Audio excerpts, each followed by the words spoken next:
प्रताप काकांना तिथं आमदार बनवावं अशा प्रयत्नासाठी त्यांनी कष्ट घेतले होते आणि हे झाल्यानंतर जेव्हा मतमोजणी झाली त्यावेळेस जो निकाल लागला तो इथं असणाऱ्या लोकांना मान्य नाही, मतदारांना मान्य नाही।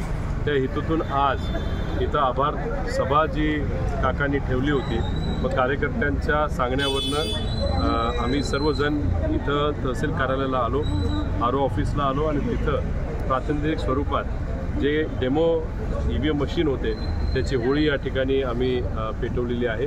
याच्यातून लोकांची भावना ही आपल्याला कळते आणि फक्त याच मतदारसंघामध्ये झाले असं नाही, सामान्य लोकांना सुद्धा आता EVMवर शंका वाटायला लागलेली आहे। त्यामुळे ही शंका लोकशाहीमध्ये योग्य नाही असं आम्हा सगळ्यांना वाटतं। ठाकरे गटाचे सुधाकर बडगुजर यांनी 9 लाख रुपये भरले होते, परत त्यांनी ती काढून घेतलेली आहे, कारण त्यांना फक्त मॉक पॉल दाखवणार असं कळवण्यात आलं, म्हणून अनेक उमेदवार आता पैसे काढून घेत आहेत। परत आम्ही आमच्या पक्षाकडनं इलेक्शन कमिशनकडे मागणी करणार आहोत की सुप्रीम कोर्टाने इलेक्शन कमिशनला असं सांगितलं होतं की मॉक पोल करायचा नाही, की जे कुठले मतदान झालं होतं त्यातलंच एक EVM घ्यायचं आणि त्याचं रिटेस्टिंग करायचं, रिटेस्टिंगपेक्षा आपले VVPAT तिथं मोजायचे, हे सुप्रीम कोर्टाने सांगितलं होतं। पण तिथं इलेक्शन कमिशननी वेगळंच काहीतरी तिथं केलेलं आहे, त्यामुळे सुप्रीम कोर्टाचा अवमान करून चालणार नाही।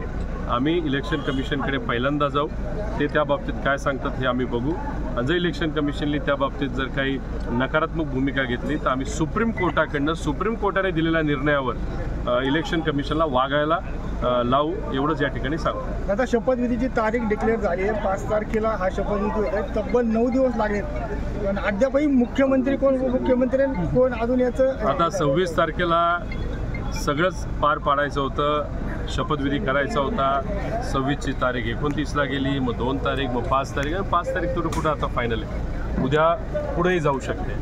त्यामुळे 222पेक्षा जास्त आमदार तुमचे निवडून आल्यानंतर सुद्धा तुम्हाला हे ठरवता येत नाही की मुख्यमंत्री कोण राहणार। याच्यावर एक गोष्ट सिद्ध होते की लाडक्या खुर्चीसाठी या सगळ्या गोष्टी केलेल्या आहेत आणि ही गोष्ट योग्य नाही।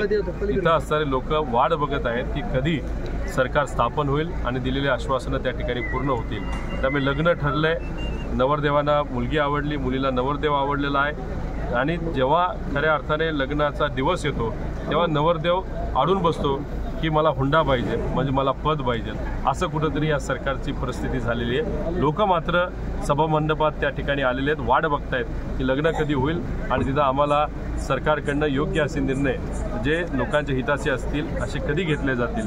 पण झालं असं आहे की इथं फक्त नेते भांडतायत आणि सामान्य लोकांनी अख्खा महाराष्ट्र मात्र तमाशा बघतोय, अशी आजची परिस्थिती।